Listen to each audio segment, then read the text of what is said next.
I'm Big Don Luka, smoke you like my hookah. Pump fake right, then I step back in illusion. That's a boss move maneuver, billionaire entrepreneur. Mark Cuban on the viewer, put you rookies on a skewer. I stay shitting on you boys like I came up from the sewer. Used to have a lot of dollars, now I got a lot fewer. What you saying to me? I hope you save it for me. I'm about to kill the game, and I put it in my testimony.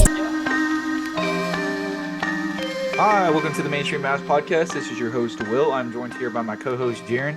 What is up, guys? Today, we are going to be dissecting the Mavericks 2023-24 schedule. The Mavericks social team brought a great schedule release video for us on Twitter here. For those of you guys that haven't checked it out, go to the Dallas Mavericks page on Twitter. Watch the schedule release video. It goes extremely in-depth. Very all-encompassing coverage that they got going on there at the Dallas Mavericks social team. But in all seriousness, it actually is of much better quality than I think a lot of the things the Mavericks social teams have done in the past. So shout out to them. But you can find the full Mavericks schedule on their website, on Twitter. It's basically posted everywhere. But there are obviously a lot of marquee matchups and dates that we're going to be going into. And we're also going to be covering the Mavericks' toughest junctures of the season and the schedule. You know, what stretches are going to plague them the most? When are they going to be on the home most? When are they going to be on the road most? When are some of the Mavericks, going to face off against some former Mavericks? We're going to have, we'll talk about obviously Jalen Brunson's official return date, Kristaps Porzingis' official return date, because both of them were injured in their lone games last year that they would have been able to play back at the AAC. So a lot of fun stuff to get into in this one. And we'll also touch base on some FIBA World Cup stuff as well, how Josh Green, Dante Exum have been faring for Australia. We can maybe briefly talk about Dwight Powell's, tenure with the Canadian national team too, for those in the audience that are eager to hear that. And, of course, what we're looking up, what we're looking forward to as we approach this August 25th date where FIBA World Cup play starts. And, of course, Josh Green and Dante Exum for Australia, and obviously Luka with the Slovenian national team.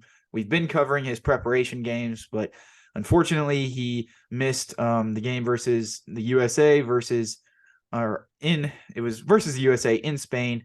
But I believe Luka missed it due to a thigh injury that he had sustained in the game right before that. So that obviously would have been a really fun game to see, given that we would have saw Luka versus Brunson, something that we only got to see once last year. And that was when the Mavericks made their lone trip up to Madison Square Garden.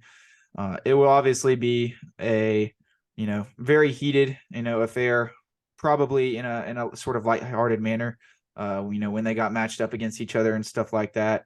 And on top of that, just getting to see Luka against, the loaded Team USA, even though it's not, the full array of all-stars that the USA will probably, take with them to the next Olympics. Obviously, it's still a pretty loaded squad, and they definitely have the most talent across the board in FIBA. Whether they end up capitalizing upon that and, win the whole thing, or one of their adversaries in Canada or Australia ends up taking it home, remains to be seen. But there's a lot going on there. And, obviously Dirk Nowitzki got enshrined into the Basketball Hall of Fame. We have not had a chance to do a podcast since he was enshrined. We did do a podcast kind of previewing everything. I think either on the day that he got inducted or the day before, but we will obviously be talking about that in a podcast later tonight that we have scheduled. We're going to have two podcasts today. Just a great ebb and flow of content for you guys here today on the Mainstream Mavs podcast. But we have a special guest incoming to talk about her experience at Dirk Nowitzki's Hall of Fame enshrinement, as well as a lot of other Mavs related stuff. So we're really excited for that, but we won't be getting into the Dirk Hall of Fame stuff on today's podcast. So just wanted to make sure you guys knew that we were not neglecting it in any capacity, but don't want to reveal too much for tonight as well. So Jaren, do you have anything else for us before we go ahead and give our credence to our esteemed sponsors over here at Spotify for Podcasters? Yeah, obviously schedule just came out. A little less than probably 45 minutes ago. So definitely going to be dissecting that. I know tweets have been flying off the board all over Mavs Twitter. So it's been kind of fun to see everybody active. But other than that, I don't think I got anything other than, there's, a few key matchups that I know that we'll get into. But yeah, outside of that, I don't really got anything. All right. Well, With that being said, we're going to go ahead and get into the ad break. Here's an ad from our sponsor, Spotify for Podcasters. We'll be right with you guys right after the break. All right, Jaren. So getting into it, dissecting the Mavericks 2023-2024 schedule. First off, we can't read too much into the schedule. This isn't some tool that we're going to be using to predict regular season win-loss record. It only has so much that it actually tells us at the end of the day, because once we actually get into the midst of the schedule, there are way too many variables that we do have to account for that happen during an NBA season that we have no clue that what will happen during the Mavericks season at the end of the day. I mean, we obviously have our predictions and our reservations, but we don't know exactly what's going to happen at the end of the day. There will definitely be some unexpected things that happen. So there's no point in trying to go game by game and say, oh, the Mavericks are going to win this one in January, lose this one in February. That it's obviously redundant. But what are some of the more marquee matchups, for this Mavericks schedule that they have out right now? What games are gonna, hold the most weight? Maybe not necessarily, obviously, in the win-loss column, because at the end of the day, every game, is either just a win or a loss. But from a sentimental perspective, or even otherwise, what games are gonna hold the most weight this year? Yeah, I mean, obviously the one that does stick out probably the most right now is that opening night matchup against San Antonio. Of course, going up against first overall pick Victor Wembanyama. That one is in San Antonio, so it's going to be a little difficult if people are wanting to watch it. But I think that that's one that definitely sticks out to me because, again, it's on the national spotlight level. And then right back at it, the 2 days later against Brooklyn, you get to see Dorian Finney-Smith, Spencer Dinwiddie face off in the AAC. And of course, Kyrie playing his former team in Brooklyn. I think that that's one that, a lot of people are going to go to, especially because it is the home opener. But also just from a sentimental value, I think that's one that obviously sticks out to a lot of people. And then outside of that, I think that, you have your sort of what is it called? The in-game or the in-season tournament. You have those the pool play games against, of course, Denver, the Clippers, New Orleans, and Houston. I think we only have one at home, or no, we actually have two at home, Clippers and Houston. Those I think will stick out. I think those will be kind of a high key matchup in the middle of the week. Those will be fun to watch for sure. And then, you move on a little bit, you have that Christmas Day game against Phoenix at Phoenix. And you go on a little bit more, and then, you get into the fun part where Boston, Grant Williams, Kristaps Porzingis, in AAC. I think that those will be some fun matchups to watch. But I mean, going on, there isn't really, too many games. You have that New York game. I think is it January 11th, I believe, where they are facing off against Brunson for the first time in the AAC. Hopefully he stays healthy this one. So yeah, I mean, there's, of course, some Mavericks coming back, even some now Mavericks playing against former teams. And yeah, I mean, it's going to be a fun slate of sort of, directions that the Mavericks will have this season. But yeah, I mean, one game that definitely does stick out to me that I'm sure me and Will are going to be attending is that January 22nd one against Boston. That'll be a fun game, especially because KP is coming back for the first time in the AAC, and Grant Williams gets to play the Boston Celtics, and we get to see how that new look Celtics team fares against the Dallas Mavericks, as that's their first matchup, I do believe. So there's some games, there's some highlighted games, especially that Christmas Day one at Phoenix. There's I think in terms of tough sort of marquee matchups, I don't really see any right now, because again, it is just so early in the schedule, and you can't really name off wins and losses. That's just too hard to do, especially like you said, for every reason that Will gave. But as far as I can see, January, the month itself, looks like the hardest month that we're going to have on paper. I mean, there's Golden State, Lakers, Boston, Phoenix. Like, these are all back-to-back matchups where we're playing, the best of the best in each conference. And even some playoff hopefuls, like New Orleans, teams rather, that, could potentially be in a similar column as the Mavericks, in that 8 to 6 spot, wherever the Mavericks do land. There are some teams that are going to be kind of pining for that spot, similar to the Mavericks. So I think that in terms of playoff implications and just high key matchups, the month of January to me looks the hardest. But again, you have to go a little bit farther into the February and March months to see the long stretch of away games. I mean, I'm kind of just breaking down the schedule here for all those listening, but yeah, I mean, there's a couple high key matchups, and like I said, I think January is probably the hardest month for me in terms of on schedule. Yeah, January, December range, I think, has been the consensus, hardest months for the Mavericks. Not just with this schedule, but in previous years. For whatever reason, I think it's just typically, at the bulk of, games just being played every other night with no, break in sight. In October, November, you're kind of still getting adjusted, acclimated. There's a lot of those, national TV games, those marquee matchups at the very beginning, of the NBA season. And then it kind of dies down as, lesser teams are playing against greater opponents. And there's always a sort of like imbalance there because of, how heavily weighted some of the first few games of the NBA season are. So obviously, November, October is not too egregious. February, you have the All-Star break.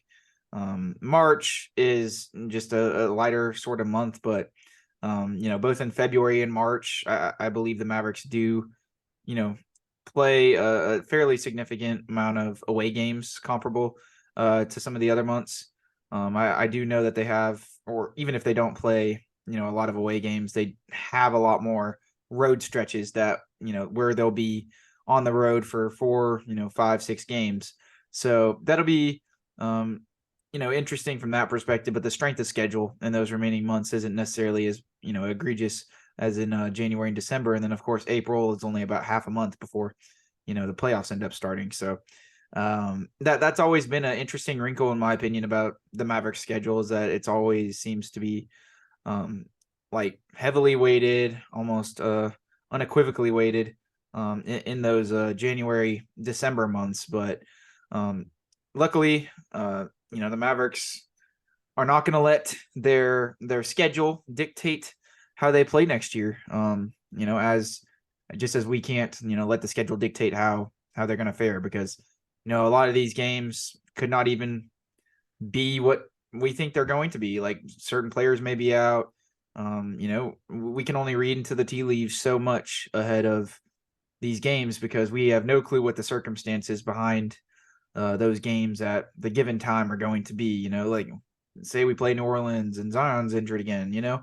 So it's obviously, we'd be doing ourselves a disservice if, we got up here and even tried to, calculate which stretches the Mavericks will come out of better. But, I think assuredly we can at least agree upon that January and December stretch being something that will definitely define the team, at least in the regular season. Not saying that they can't recover from that, because obviously in the 2021-22 season, we saw the Mavericks have, that drastic turnaround at the beginning of January 2022 and really, move steadfast in terms of, going in a direction that put themselves, in the Western Conference Finals eventually. Things can, change at a moment's notice for an NBA team, and they can get hot whenever. It doesn't really necessarily matter their schedule.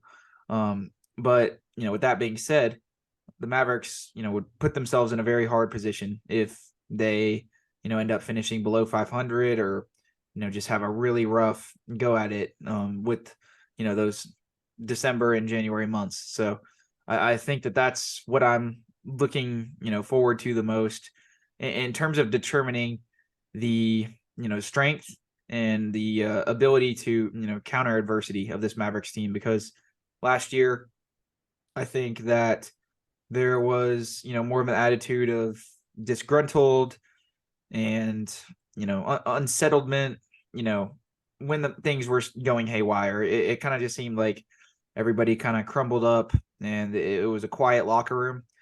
The Mavericks, don't have the luxury to do that this year after they missed the playoffs last year. They need to have really strong mental fortitude, because there will be points throughout the season, regardless of how good the Mavericks are, where they suffer a tough loss and they'll be asked to, literally the next day or maybe a couple days after face off against an even tougher opponent. They'll need to be ready to face the challenge, and they can't let, any of the outside noise, whether it's the national media criticizing Luka and Kyrie's fit or, the supporting cast around Luka and Kyrie, whatever outside noise that they have, they're going to have to, counteract that on a game-to-game basis. So I think my main point of emphasis for the Mavericks this year, with this schedule, is to obviously not let the December and January months eat them up.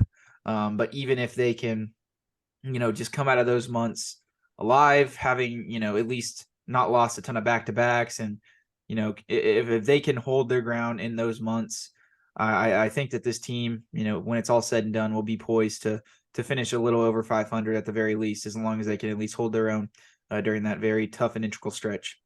Yeah, obviously, and to follow up with what you said, leading into that playoff stretch, you're looking at the late March, all the way through April matchups. I think many would argue that the Mavericks had a fairly easy schedule last year, in those sort of game stretch. And it's kind of similar to this year where, in that mid-March to, all the way through April, like I said, I mean, really the hardest opponent that the Mavericks have to play, Sacramento, Golden State, Oklahoma City, Miami, if you want to throw those guys in there. But outside of that, they have a fairly easy stretch. So if the Mavericks are poised to make a playoff push by then, assuming, like you said, that they follow up in the months of December and the months of January with a solid record, then yeah, we could see this team poised to make a playoff run, as they do have a fairly easy schedule, like I said, from March to April. So we'll see what happens. Of course, you can't really predict anything.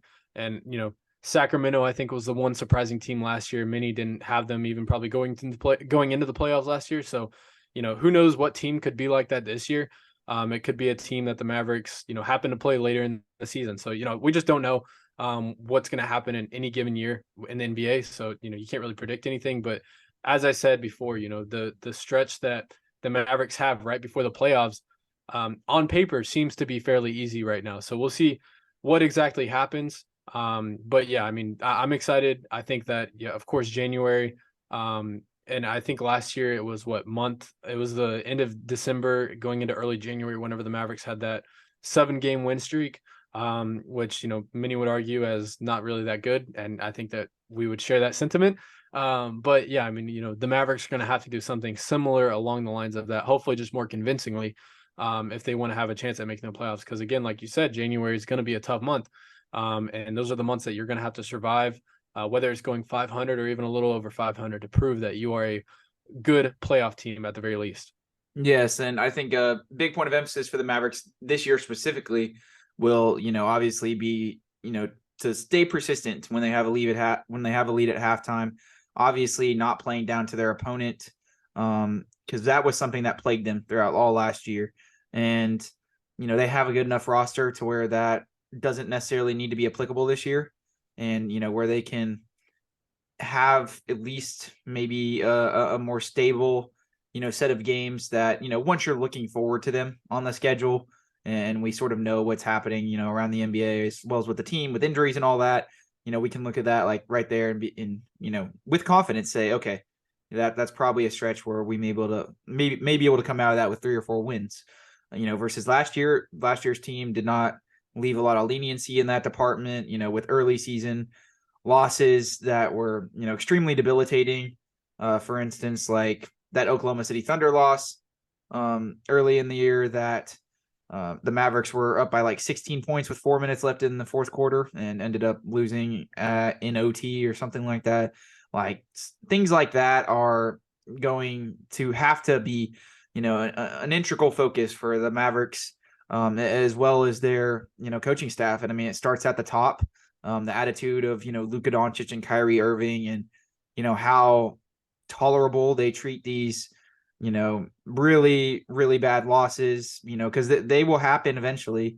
Every once in a while, there will just be a stinker sort of game, but, how many of those will the Mavericks have? Because last year, they definitely had at least over 10 of those. And this year, I would say they cannot afford to have like, maybe even less than 7 or 8 of those.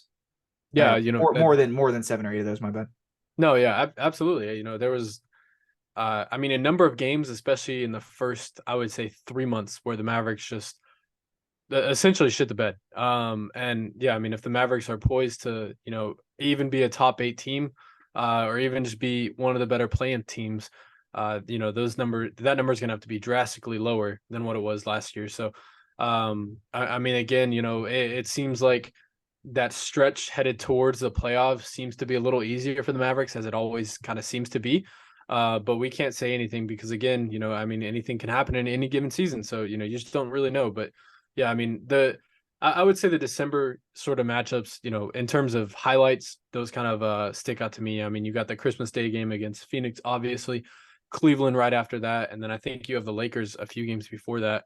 So there's gonna be a number of, TNT, ESPN kind of games that are happening during that December stretch, which I'm very excited about. So I think the holidays will once again treat the Mavericks well, as they did last year. We'll see, as we are poised to play Phoenix. But yeah, I'm very excited to see it. Is there anything, I guess, that you want to point out? Whether it's a away stretch or anything. Is there anything that you'd like to point out? Yeah. So what are your thoughts on, specifically the Mavericks having 28 national TV games? Because I mean, I feel like we've talked a good enough bit about, the certain junctures of the season that are going to be hard and difficult, and what the Mavericks will have to do to counteract, the stigma of, oh, these next 3 games are losses because they're playing X, Y, and Z, right? So, we've talked about that, but speak to the significance of 28 national TV games. 9 of those are on NBA TV, so you can say, if you really want to put it this way, 19 national TV games and 9 pseudo national TV games. But do you think that the NBA did the Mavericks justice in this instance with this amount of national TV games? I don't know the exact amount that they had last year, but I'm going to look it up real quick. But just, quickly, what are your thoughts on that? Yeah, don't ask me how I know this, but I'm pretty sure it was 30 last year. So it's going to be a slight decline from the previous year. But even still, I think 28 games ranks in the higher half of Definitely does. in terms of at least probably the top 12, top 13 echelon. I would I think it ranks in that higher 15 of teams that are, having that national schedule game. And don't ask me how I know this, of course, but I know that Toronto only has 3. I know that they have the lowest. They actually only have 3? Yeah, they have 3. I don't know. Crazy. I don't know how many Detroit has had over the last few years, but like I feel like that Detroit has maybe had more than 3. So I don't know, but does the NBA know something that we don't, in terms of the potential Siakam trade looming or something like that? I mean, potentially, potentially they could be gutted out. So we'll see. But yeah, 28 games, like I said, definitely ranks in that higher half of teams with national schedule games. So I think it's still a fair number for the Mavericks. Again, Luka Doncic, Kyrie Irving, that has to be top level headlines. So I think that kind of speaks for itself and in itself. And again, we are playing good teams, most likely, or more, not most likely, but in general, on those stretches. Like, I think the easiest one that we have is maybe a Houston matchup that's on a national TV. So outside of that, I think that, we do have a solid lineup of ESPN, ABC, TNT, whatever it is. We do have a solid lineup of national televised games. And yeah, I mean, I think you can kind of pick and choose which ones are better than others, at least on paper, blah, blah, blah, whatever. So, but yeah, I think 28 is a fair number for the Mavericks. I don't know how you feel about that, but I think, I know you said 12 to 13 range. And I think that's probably pretty fair for the Mavericks, in my opinion. Yeah, no, I mean, I'd have to look up the exact amount of numbers every national TV and every team has in terms of their national TV games. But I mean, definitely that's a satisfactory number for me. The Mavericks are playing on Christmas. Not even going to complain because they played at home last year. So, they get a chance to go get revenge in Phoenix, where I don't think they won it all last year, if I stand corrected. No, they did. They did win. They did win, I think it was early January or early December. Okay. Yeah, the Damian Lee game winner at the first game of the season has skewed my perception, but that's it was a Luka-less affair. Or no. Yeah, it was a Luka-less affair. I think that was the first. No, because he went out really early in the game with like a thigh contusion or something. Okay. Oh, Yeah, interesting. he went out in like a minute or 2. Interesting. Okay. I have a very vague memory of that. I need to look that up. But anyways, Jaren's obviously the remembering all-star. So, since Mr. Factoid over here has been plugging us all this podcast, my last question in regards to the schedule, Jaren, what exactly is the midseason tournament? Because you're a little bit more well-versed in it than I am, in terms of the structure of it. How is it all going to work, and how many more extra games could the Mavericks potentially play, if they're to make it to the last round of the midseason tournament? Yeah, so the semifinals and the finals are going to be the 2 extra games, I guess, so-called, on the NBA schedule, which I believe will be played in between the 20th and the 21st, it looks like. At least So is that all predicated upon how the Mavericks fare in group play? Yes. Yeah, so Okay. in pool play, they will play the Denver Nuggets, Clippers, New Orleans Pelicans, and then of course the Houston Rockets. And I feel like I believe they have to finish in the top 2 of those 5 teams. And if they do so, then they will join the likes of whatever, because I forget how many groups are. I think there's 3 per conference. So there's going to be 6 total groups, which 6 times 2, that's 12. I think that they battle it out in a regular season playoff formation until it gets to the semifinals, and then in the semifinals they go to Vegas and they play out the semifinal match, and then of course the final match. And I'm not sure if there is like a 3rd place and 4th place match. I don't know. Maybe there is, maybe they're not. I'm really not informed on that, but that is how that will be played. And of course, all those matchups, all the pool play matchups, will be played in a regular season affair, all in the month of November. From November 3rd to November 28th, whenever we finish off versus Houston at home. So if you'd like to finish that, or if you'd like to attend that game, I believe it's on a Tuesday, which would be kind of fun. So, but yes, those games will all be played. I think every NBA team, all their pool plays will be played from November 3rd to November 28th, I believe. And then I think it's a few days after that, whenever they start the playoffs of that in-season tournament. And then I do know that the semifinals and the finals match will not count against a regular season record at all. And those games will be played in Las Vegas. I do know that for a fact. Gotcha. So the playoff games will be counted against regular season record, correct? Yes, until they get to the semifinals. Until they get to the semifinals. So on the Mavericks' current schedule, there's only how many playoff games is everybody guaranteed to play? Well, you'd have to do 12 to 6 to. Well, I don't know how they're doing it. I feel like maybe some conferences are going to have 2, maybe some are going to have 1, or maybe some are going to have 3, some are going to have 2. I don't know. But I don't think anybody's guaranteed a playoff game. I feel like you have to finish top 2 in your group or whatever. Okay. So if you're not guaranteed to play, so you said the playoff games are going to be played in the regular season, in the construct of the regular season. So yes, I mean, so some teams may only play like 80 games if they don't make the playoffs. No. So you're still playing 82 full. Okay. Some teams will play 84 if they make it to the semifinals. The semifinals, but everybody's playing those playoff games. Yes, right? Yes. Okay. And every team is makes more guaranteed 4 sense. playoffs. Yeah. And every team is guaranteed 4 group play. So okay. Yeah. And then those playoff games are going to be are to be announced based on how everybody fares in group play. Yeah. So let's say the Mavericks make it out of group play. They finish 2nd in their group. So they're probably going to be matched up against one of the better teams in the East. Let's see their first high key matchup versus an Eastern Conference team. Let's say Cleveland, that December 27th. So I think that would be considered a playoff game, if that were to occur. And then, if they win that, then I think maybe they go straight to the semifinals. Like you may only have to win 1 playoff game. I'm not sure how that formation or how that format's going to work out. I think that, we'll just kind of have to see, but, say New York made it out, that would be the January 11th. And then whatever dates, that the NBA has set for the in-season tournament, like the finals to be played, that would be played in Vegas, like I said earlier. Oh, so I didn't even know that. So they don't have a definitive date, like start date. I'm not sure. They might have a definitive date. I haven't seen a definitive date. I was looking around Twitter for the last hour. I haven't seen one. But again, maybe whenever they release the schedules on Tuesday, I believe it was, for the in-season schedule, or in-season tournament rather. Maybe they posted it there, but I'm honestly not sure of that. Okay. Well, we'll have hopefully more information next time. But that's essentially the sort of construct of the midseason tournament, from our correspondent over here, Jaren. Absolutely. Thank you from ESPN.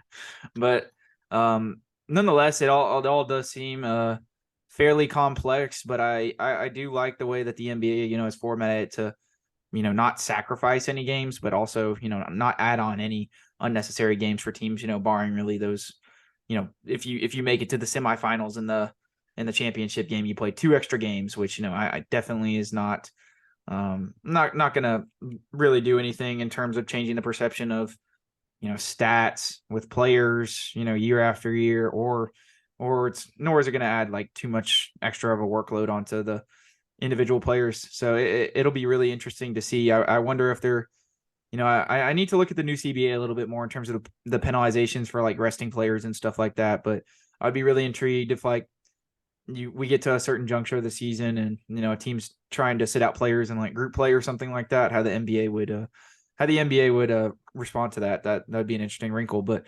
nonetheless, I mean, it's a really exciting season coming up. At first, I was opposed to the in-season tournament, but it definitely seems in the way that the NBA is formatted, it is a fun little thing that breeds a little competition, perhaps more competition than the two teams would have to go against each other, and not to mention rivalry week. We didn't really talk about that during the schedule, but I believe that is in January, correct? Yeah, so that our quote for quote rivalry game would be against Phoenix. I'm trying to see when the date is. But it would be, I think, in January. Or January or February. I think it's February maybe. I can't find the game right now, but I do know that is it like relatively around the All-Star break though?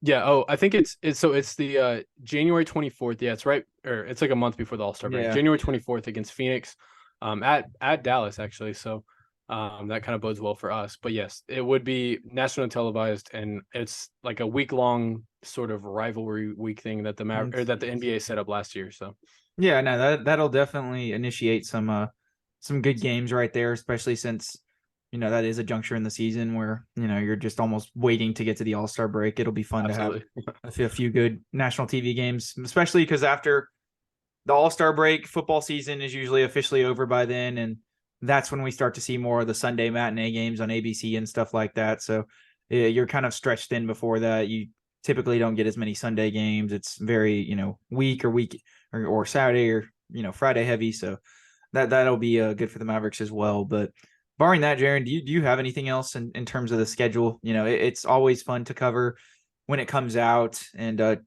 find whatever angle we can in terms of how the Mavericks are going to fare given their schedule. But personally, at the end of the day, there's only so much I feel like we can talk about into regards to the schedule because at the end of the day, it is just a piece of paper that says all the games. Yeah, I mean, pretty much that's essentially what it is. I honestly really don't have much to say. I am looking forward to the in-season tournament. I think that's something that a lot of people are undervaluing and underrating. And I think, it may take a few years for people to, give that some notoriety and give that some, some of the flowers it does deserve. But I'm honestly looking forward to it. I think, like I said, in a few years, who knows, maybe we have some crazy rivalries that are sparked because of a championship game that happens in 2027. You just never know. But I think that, it may not be the first year, not even maybe the first 2 or 3 years, but I think eventually teams will start finding that to be competitive. And I think a lot of teams will have things to look forward to, especially maybe even some of the like worser in teams like Washington this year, or maybe not Washington, that might be a very bad example, but like maybe some of these other teams like Minnesota, teams that even Dallas rather, teams that, necessarily aren't in the contending category, but, potentially early on in the season can catch a good team in that playoff bracket. And who knows, maybe they go on to win. And I think that's something that a lot of those mid-tier kind of teams have something to look forward to. So I'm excited to watch it, especially because it's brand new.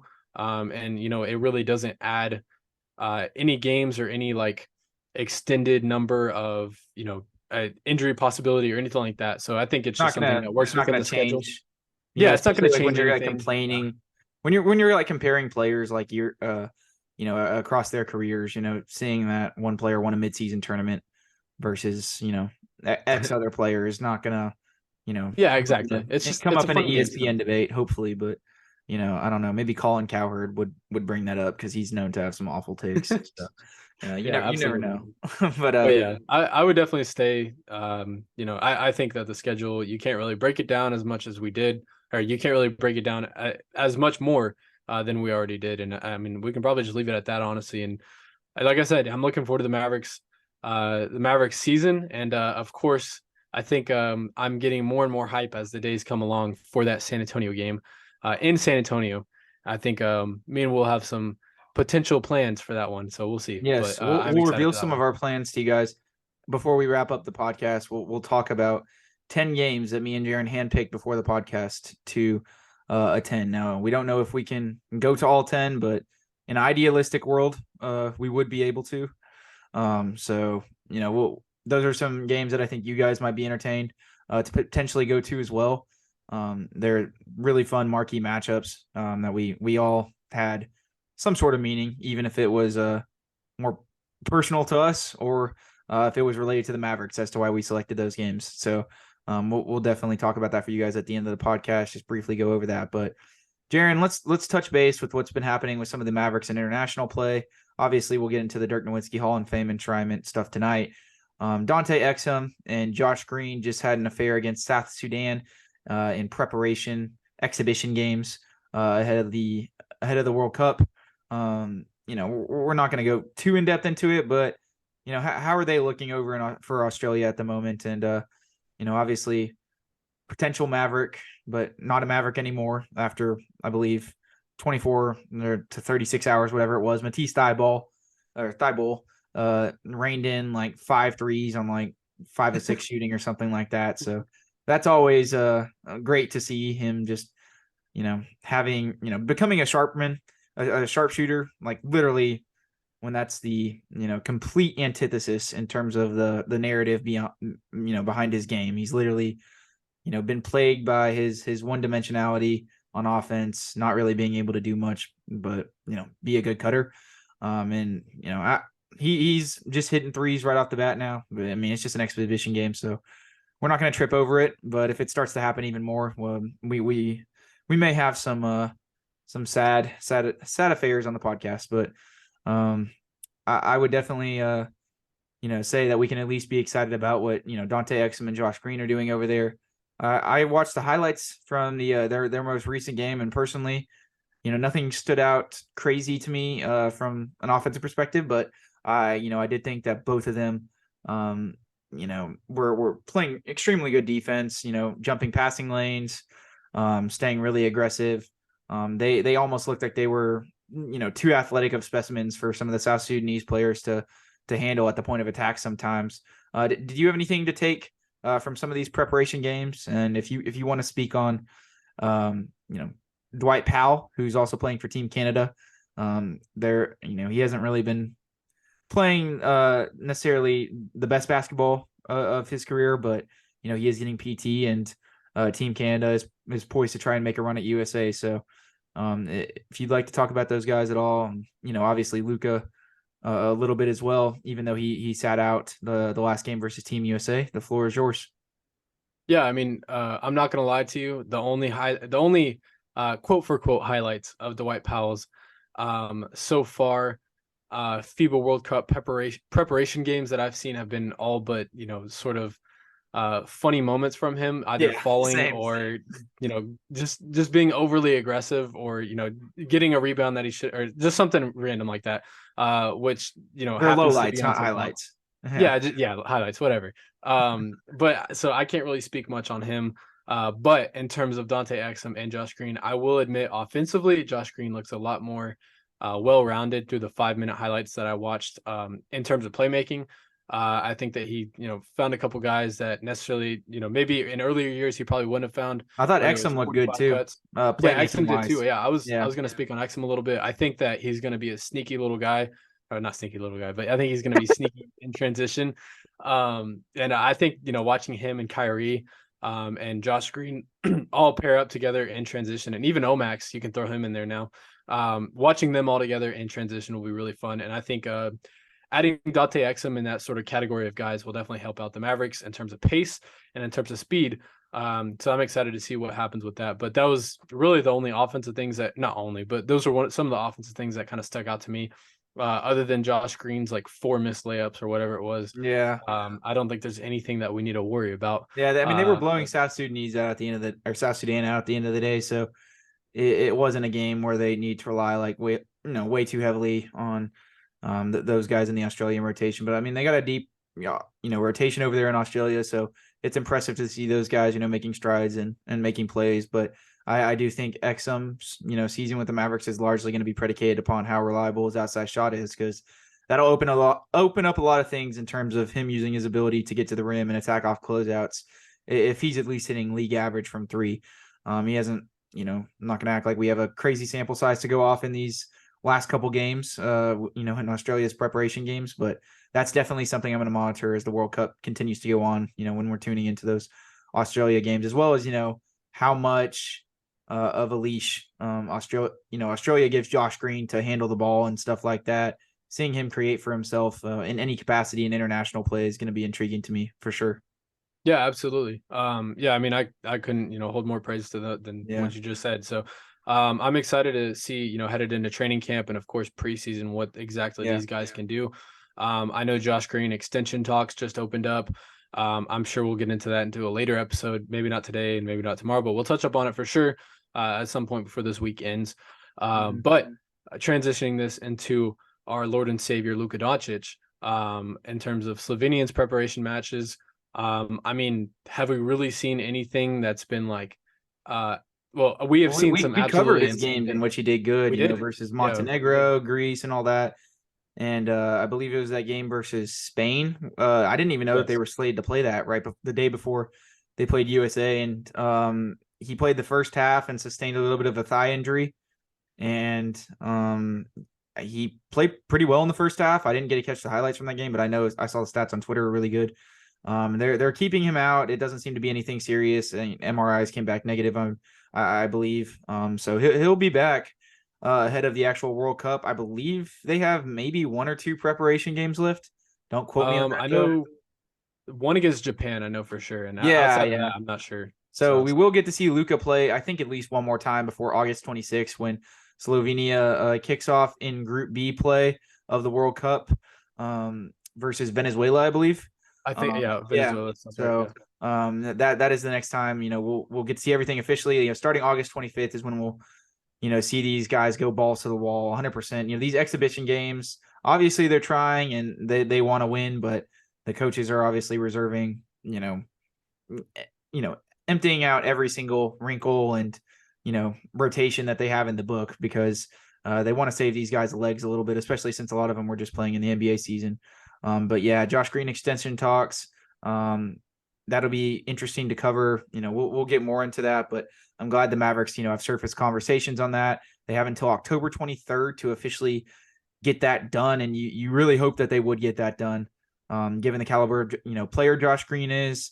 Also, how much more tradable his contract will be if they do that. And maybe that's obviously not a motivation for him to get that extension, but for the Mavericks for sure.